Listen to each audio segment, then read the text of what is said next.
السلام عليكم ورحمة الله. اللهم صل وسلم وبارك على سيدنا محمد وعلى آله وصحبه وسلم. ازيكم عاملين ايه؟ يا رب تكونوا بألف خير. انا ام كريم ودي قناتي يوميات بيتي.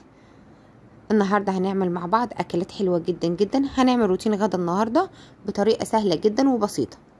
اهو زي ما انتم شايفين عملنا رز اصفر وعملنا رقاق وعملنا سلطه طحينه وعملنا شيبسي وعملنا كفته الحاتي بطريقه حلوه جدا ومميزه، وهعلمك ازاي تعمليها بتكات حلوه جدا ان هي تكون طريه معاكي وفيها عصاره كده من جوه وما تفكش معاكي.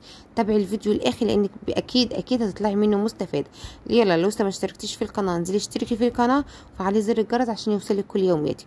طبعا لو عجبك الفيديو اضغطي لايك. اهم حاجه عجبك الفيديو نضغط لايك كده على طول يا بنات. ماشي، يلا تعالوا بقى. شفتوا الشكل عامل ازاي والاكل عامل ازاي؟ ما شاء الله كان حلو جدا جدا. كل حاجه فيه كانت حلوه وطعمها مظبوط بالملي. هنقول بسم الله وندخل على ايه. اول حاجه معاكم الرز. انا هنا قطعت بصلايه وحطيت معلقه من السمنه وغسله الرز ونقعاه نص كيلو من الرز البسمتي، وهنزل كده اشوحه كده مع البصلايه ومعلقه السمنه اهو زي ما انتم شايفين كده. حطي بقى البهارات اللي انت بتحبيها. اولا احنا هنحط كركم وهنحط كاري وهحط كده ايه بهارات فراخ بديل كده لمرقه الفراخ، بس بيجي ايه بودر كده من عند العطار. لو في مرق الدجاج تبقى حلوه برضو قوي. وهنحط ليمون ناشف وهنحط ايه ورق راوري. انت اي بهارات بتحبيها في الرز الاصفر بتاعك زوديها عادي. انا ما بحبش الحاجه تبقى بهاراتها كتير قوي، عايزه احس بطعم الحاجه. ان كنت بحط بهارات على الفراخ او على الرز او على اي حاجه احنا مش عايزين نضيع طعمه برضو، عايزين نحط بالاعتدال كده. خلي ايدك كده ميزان. تمام اهو. هحط كل ده بقى، وحطيت طبعا الملح بتاعه. معايا بقى ميه كده في الكاتل المغليه وهنزل عليهم بميه مغليه اهو زي ما انتم شايفين كده. هقلب كده تقليبه كده بقى والبهارات كده مع الرز. شايفين الرز اصفر ازاي على طول.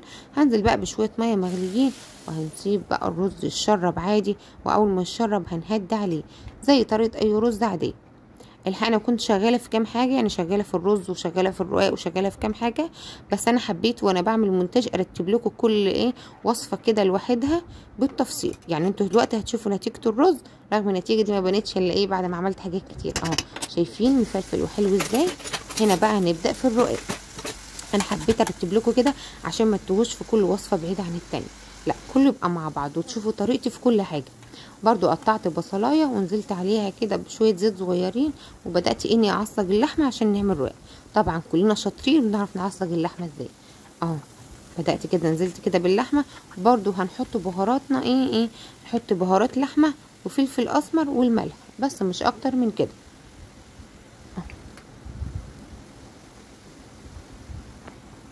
وفلفل اسمر والملح بتاعي هظبطه وخلاص. اللحمه اتعصجت معايا اهيت وبقت زي الفل. هنديها تقليبتين وخلاص بتبقى زي الفل. هطفي عليها. سيحت بقى شويه كده من السمنه حطيتهم كده معايا على جنب عشان نعمل بقى ايه اهو. هدهن الاول الصينيه كده من تحت اهو، وبدات كده احط كده بين كل رقتين كده من الجلاش. هنعمل ايه هندهن سمنه بين كل رقتين. هندهن سمنه. الحقيقه الجلاش كان معايا متقطع مفيش اي مشكله، بدات احطه كده تحت ولا اي حاجه. كان عندي في الفريزر ولقيته كده متقطع كده مفيش اهو ولا بيحصل اي حاجه عادي، ولا بتبان اصلا كان متقطع ولا مش متقطع. اهم حاجه يبقى عندي بس ورقتين حلوين كده احطهم على الوش. تمام.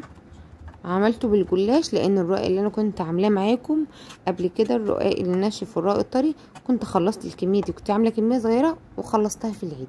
فاحنا برضو عايزين بقى ناكل رقاق تاني لانه كان حلو جدا ما شاء الله. فعملت بقى بالجلاش اهو.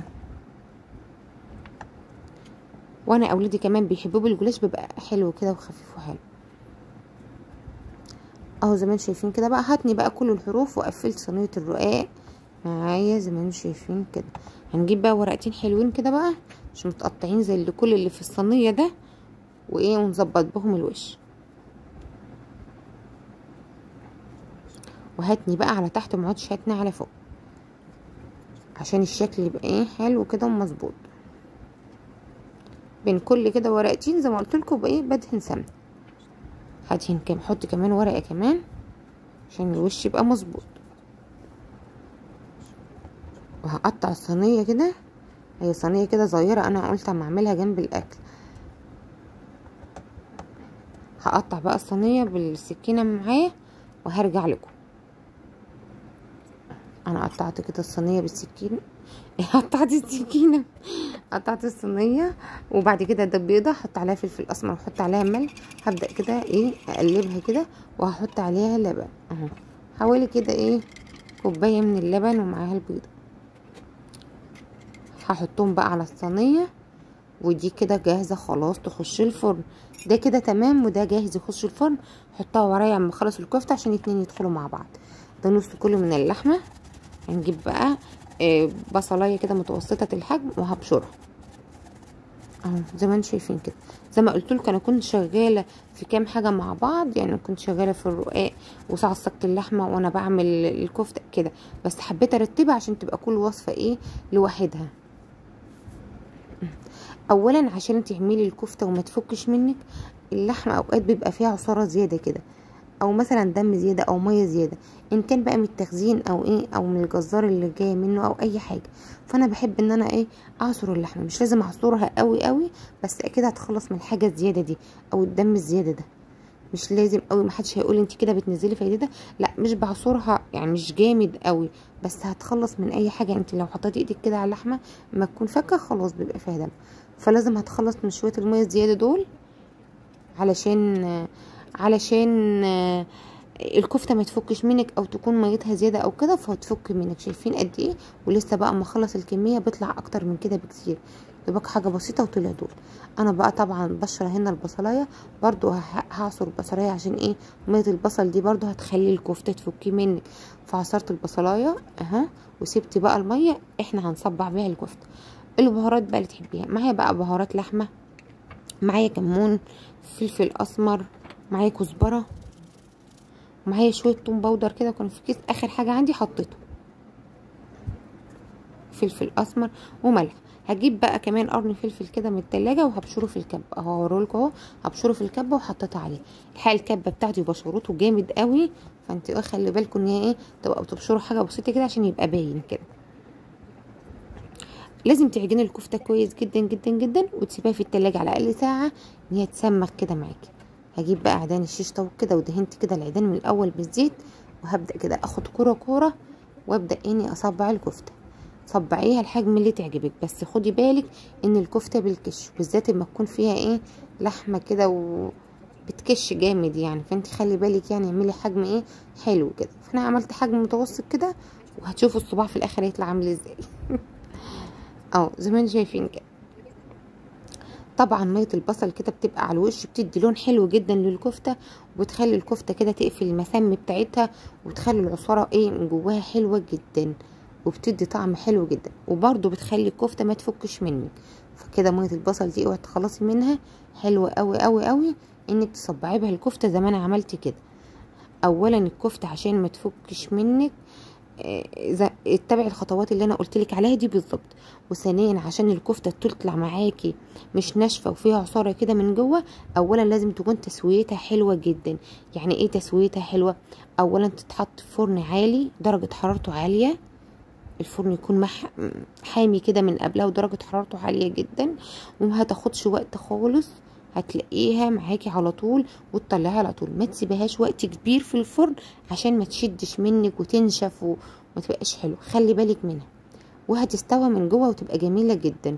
يعني الكفته دي دخلت الفرن يمكن ما عدتش 10 دقايق واستوت من جوه ومن بره حلوه قوي. شايفين؟ هنخلص بقى كل الكميه اللي معايا دي. خلي بالك من الامور دي لان الكفته لما بتشد بتبقى مش حلوه جدا، بتبقى طعمها جامد كده، انت مش اكنك بتاكلي كفته. لكن اما تكون فيها عصاره كده من جوه تبقى حلوه قوي قوي قوي. شايفين الشكل عامل ازاي؟ حلو قوي. يلا بقى اما نخلص بقى الكميه الكفته كده، خلي بالك من الخطوات اللي انا عملتها، تاكلي احلى كفته احلى كفته ممكن تعمليها. كانت حلوه قوي قوي ما شاء الله. وبرده في الاخر هقطع لك كفتايه واوريها لك هي قد ايه كانت طريه من جوه، وتكبسي عليها كده تلاقي فيها ايه، هتشوفوا معايا كده في الاخر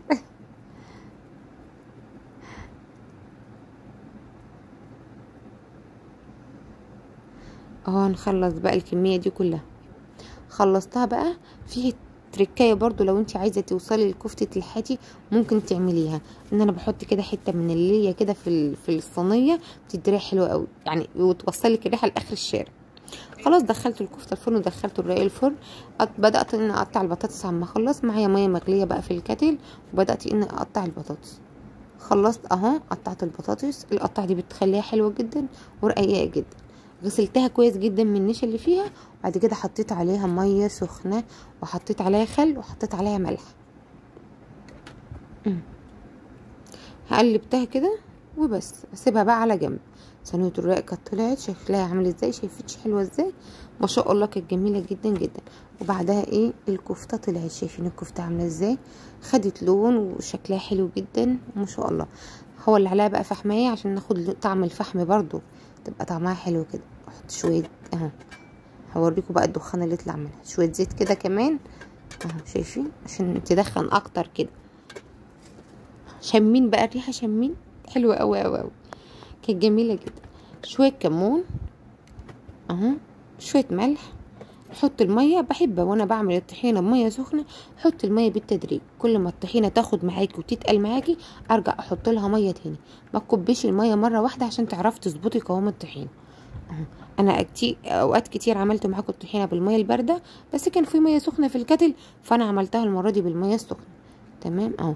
اول ما الطحينه تتقل معايا ابدا ازود لها شويه ميه لحد ما اظبط القوام اللي انا ايه عايزاه.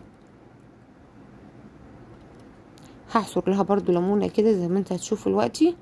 حطيت الخل والكمون والملح بتاعها، وهعصر ليمونه كمان اهو. حطيت ايدي كده عشان البذر ايه ما يوقعش في قلب الطحينه وما اقعدش اعرف اجيبه. في الاخر جوزك هو اللي بياكله. اهو خلصت بقى. قوام الطحينه حلو جدا. انا بدات اخففه شويه، ما تكون الكفته الطحينه بميه سخنه ابداي خففي قوام، لانه كده كده بما بيقعد بيتقل. اهو انا خففتها شويه عشان لما هيقعد يتقل. حمرت الشيبسي زي اي شيبسي بالطريقه العاديه. شايفين مقرمش جدا جدا.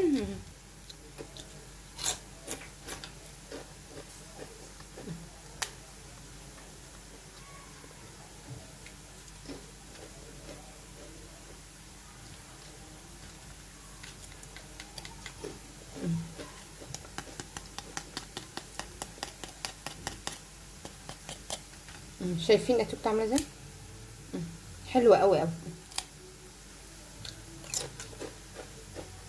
خلاص بقى الكميه بتاعتي كلها بقليه بقى بالطريقه العاديه وبس. هخلص الكميه بتاعتي كلها وبس. سمعنا بقى صوت الشيبسي وقرمشته وجماله ولونه وحلاوته وكل حاجه فيه، ولا هي بطاطس تحمير ولا اي حاجه خالص. بدات اغرف معاكم الاكل. غرفت الرقاق سمكه حلو جدا، طعم اللحمه فوق الممتازه فيه، وغرفت الرز مفلفل جدا. كل ما كنت بغرفه واحطه في القالب كده ينهار كده تاني، والوقت قدامكم تاني برضو هيفك كده من بعضه.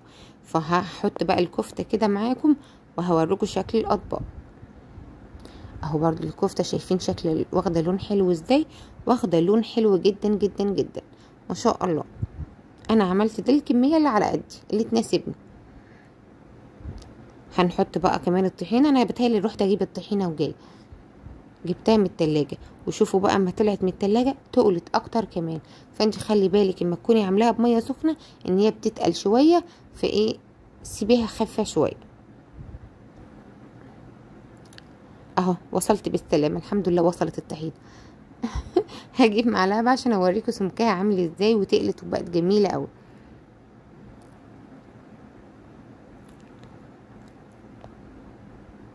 شايفين بقى الاكل شكله حلو ازاي؟ ما شاء الله كل حاجه كانت جميله. شايفين تقيله ازاي على المعلقه؟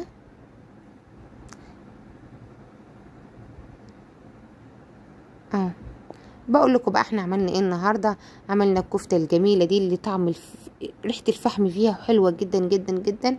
وعملنا الشيبس الجميل ده في البيت، ما جبناش اي حاجه من بره. اعملي لاولادك في البيت حلو جدا. وعملنا الرز، شوفوا كل بقول لكم شوفوا الرز قاعد ينزل ازاي، كل ما اعمله في القالب ينزل. والشيبس انتوا شفتوا طبعا نتيجتكم ولونه وشكله حلو قوي قوي قوي. تعالوا بقى نشوف الكفته كده واوريكم نتيجه كده واحده كده فيها، واوريكم هي عامله ازاي. اهو شايفين؟ هو ده اللي انا بقول عليه من اول، ازاي تعملي بقى كفته حلوه كده ومن جوه عامله ازاي. شايفين بقى فيها عصاره كده، شايفين انا بضغط على الكفته فيها عصاره ازاي، طريه جدا جدا جدا. انا مش بحب الكفته تطلع ناشفه معاكم. يا رب تكونوا استفدتوا من الفيديو. في رعايه الله والسلام عليكم ورحمه الله وبركاته.